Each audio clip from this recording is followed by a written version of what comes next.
Contact lens लगाना खतरनाक होता है? ऐसा बिल्कुल नहीं है, लेकिन कॉन्टैक्ट लेंस के साथ कई लेकिन जुड़े हुए हैं। अगर वो आपकी आंख को तंग कर रहा है तो आप उसको ना लगाएं। कॉन्टैक्ट लेंस को पहन के ना सोएं।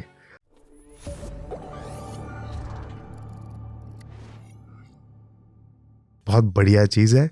ऐसा नहीं है कि कॉन्टैक्ट लेंस खतरनाक होता है। मैं सोशल मीडिया पे, यूट्यूब पे देखा है कि इस तरह की कुछ बातें हैं कि कॉन्टैक्ट लेंस लगाओगे तो इन्फेक्शन हो जाएगा, आंख खराब हो जाएगी। ऐसा बिल्कुल नहीं है। कॉन्टैक्ट लेंस एक 45 साल पुरानी टेक्नोलॉजी है। मैं तो बहुत बिलीव करता हूँ कोई टेक्नोलॉजी अगर कुछ साल टिक जाती है तो वो अच्छी होगी तभी तो टिकी है। लेकिन कॉन्टैक्ट लेंस के साथ कई लेकिन जुड़े हुए हैं। अगर वो आपकी आंख को तंग कर रहा है तो आप उसको ना लगाएं। कॉन्टैक्ट लेंस को पहन के ना सोएं। हाथ धोए बिना कॉन्टैक्ट लेंस को ना पहने। हाथ धोए बिना कॉन्टैक्ट लेंस को रिमूव ना करें। और कॉन्टैक्ट लेंस को एक अच्छे क्लीन लेंस सॉल्यूशन में उसको रखें।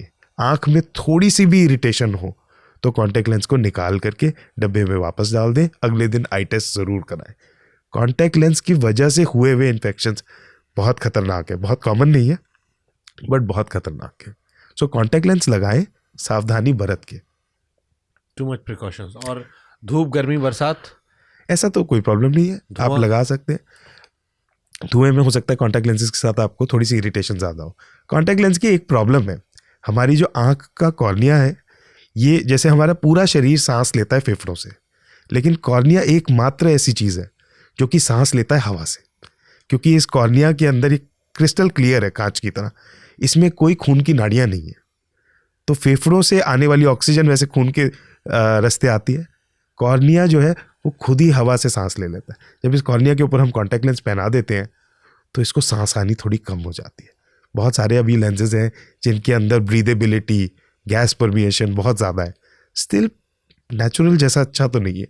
तो अगर आपको कॉन्टैक्ट लेंस सूट नहीं कर रहा तो मत लगाओ। भगवान की टेक्नोलॉजी है ये, भगवान की टेक्नोलॉजी है। मोतियाबिंद एक बार फिर भी छेड़ दे रहा हूँ, सबको होता है मोतियाबिंद? अगर हम if we live long enough तो हम सबको मोतियाबिंद होगा। आप इसको ये समझ लीजिए कि सफ़ेद बालों की तरह है। बट जैसे मैंने अभी एक बाबा थे, वो रामायण पढ़ रहे थे, 80, 85 या 90 साल उनकी उम्र थी, वो पढ़ रहे थे। कई बार गांव देहात में लोग मिल जाते हैं जिनको चश्मा नहीं लगा है, तो वो कैसे पॉसिबल होता है? देखिए, पहली बात आप ये समझिएगा कि हमारा चश्मा लगा है या नहीं लगा है, आपको क्या पता है कि उनकी विजन कितनी अच्छी है। हर आदमी की क्वालिटी ऑफ विजन की रिक्वायरमेंट अलग है। आप अभिनेता हैं, जर्नलिस्ट हैं, पॉडकास्टर हैं, आपके लिए आपकी नज़र बहुत ज़रूरी है।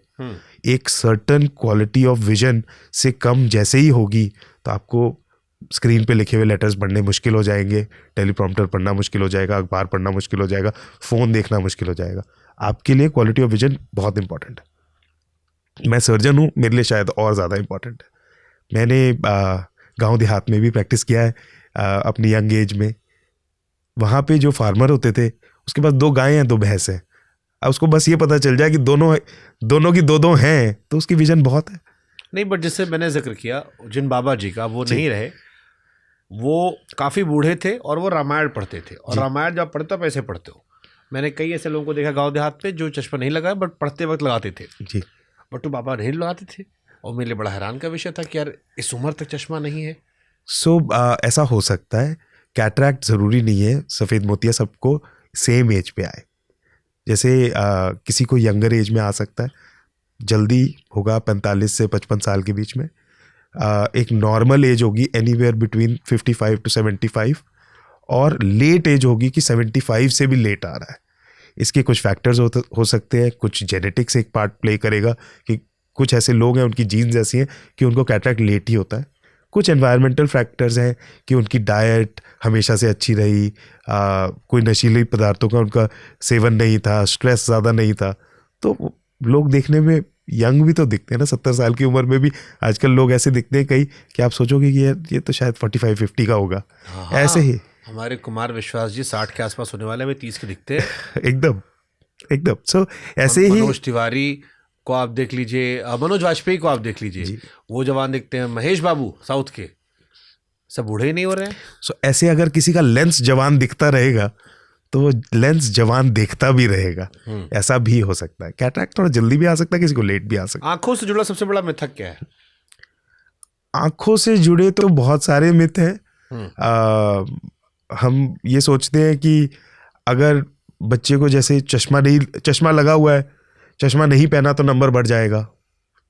हम ये सोचते हैं कि अगर चश्मा हटाने का ऑपरेशन करा लिया तो ये चश्मे का नंबर वापस आ जाएगा।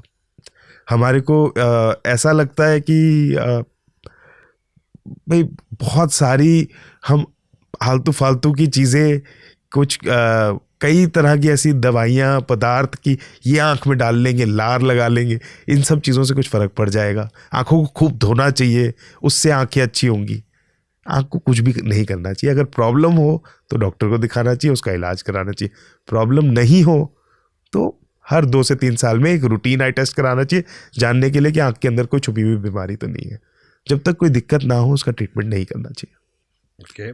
सुबह सुबह उठकर सूरज देखने से आंखें खराब होती हैं, या सुबह कुछ लोग होते हैं ना ठंड में आके धूप में बैठ जाते हैं, पड़े हैं, तो ज़्यादा आई कांटेक्ट सूरज से हो? नहीं, ऐसा नहीं है। हमारी आंखें बनी है इस चीज़ के लिए कि हम सनलाइट में रहें, सनलाइट में हम हर एक तरह से फंक्शन कर सकें। हाँ, अगर हम सूरज को की तरफ कंटिन्यूस स्टेयर करेंगे तो आंखें दर्द होने लग जाएंगी। इतनी ब्राइट लाइट को फेस करने के लिए आंख नहीं बनी हुई है। खास करके सूरज से निकलने वाली बहुत शार्प यूवी रेज जो कि सोलर एक्लिप्स में होती है, अगर हम उस समय पे सूरज को देखेंगे तो आंख का रेटिना डैमेज भी हो सकता है। इसको सोलर एक्लिप्स रेटिनोपैथी कहते हैं।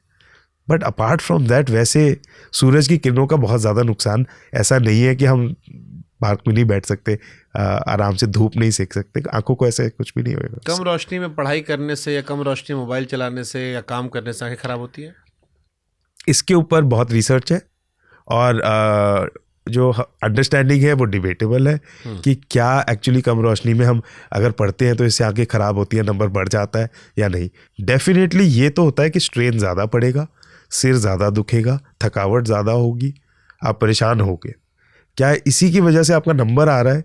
इसके ऊपर शायद जो एविडेंस है वो दोनों तरफ कुछ हद तक डिवाइडेड है कि क्या ये नंबर वैसे ही बढ़ गया या ऐसा करने से बढ़ा। आंखों के नीचे काजल सुरमा लगाने से आंखें खराब होती हैं? क्योंकि पुराने ज़माने में हम लोग छोटे थे तो गांव में मामी उठा के लगा दिया करती थी। काजल तो खूब लगा, मेरी बहुत सारी फ़ोटो बचपन की है, मोटे मोटे काजल। देखिए, काजल जो क्वालिटी ऑफ काजल है ना उस पर डिपेंड करेगा। अगर काजल जो है वो बहुत अच्छा नहीं है, उसमें लेड है, उसमें कुछ केमिकल्स हैं, वो आँख के अंदर जा रहे हैं, आँख के थ्रू छोटे बच्चों की तो बॉडी में जा रहे हैं, तो हम क्यों लगा रहे हैं इसको? अगर नज़र से बचाना है तो कहीं और टीका लगा दें। जनरली लड़कियां बहुत काजल लगाती हैं आजकल। उनको भी मैं अगर आप किसी लड़की जो काजल इस्तेमाल करती हो और मेरे पास आई टेस्ट के लिए आए 3 दिन बाद भी और 3 दिन से ना लगाया हो तो भी उनकी आंख अगर हम ऐसे पुल करके देखेंगे ना तो अंदर काजल के कण अंदर चिपके होंगे। कई दिन लग जाते हैं उसको क्लीन होने में। तो काजल मुझे पर्सनली बहुत अच्छा नहीं लगता है, बट ज़्यादातर काजल जो है वो ज़्यादा कुछ नुकसान नहीं करेगी। जो लड़कियां रोज़ काजल लगाती हैं वो लगाएं। अगर एडवाइस देंगे आप? सर, अगर कॉस्मेटिक कोई ऐसा है जो आपको दिक्कत नहीं दे रहा, आँख को लाल नहीं कर रहा, परेशान नहीं कर रहा, तो आप काजल इस्तेमाल कर सकते हैं। लेकिन अगर आपको कोई कॉस्मेटिक है जो कि आँख को इरिटेट कर रहा है, दर्द कर रहा है, लाल कर रहा है, पानी आ रहा है, चुभन हो रही है, तो आप उस कॉस्मेटिक को लगाना बंद कीजिए। बहुत सारे मेरे पेशेंट्स हैं जिन्होंने काजल से आई लाइनर पे शिफ्ट किया, उसी से उनकी आँख की एलर्जी और ड्राई आई ठीक हो गई। सो कोई चीज़ अगर आपकी आई को इरिटेट कर रही है, उस इरिटेशन को सबसे पहले रोकिए। ये सबसे अच्छा इलाज होगा, नेचुरल इलाज, कि अननेचुरल चीज़ को हटाओ, नेचुरल को वापस लाओ।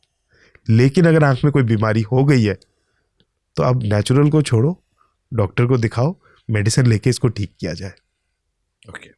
आजकल एआई का बड़ा जिक्र होता है, आंखों की सर्जरी में एआई का उपयोग क्या है? एआई जिक्र होता कि लेजिक जो करवा रहे हैं वो एआई से है, या अब सब एआई कर रहा है? सर देखिए, आर्टिफिशियल इंटेलिजेंस का मतलब क्या है? आर्टिफिशियल इंटेलिजेंस का ये मतलब है कि एक कंप्यूटर सोच रहा है कि नेक्स्ट क्या करना है। और आजकल एआई का चलन है, किसी भी चीज़ के पीछे एआई लगा दो तो वो बिकने लगती है।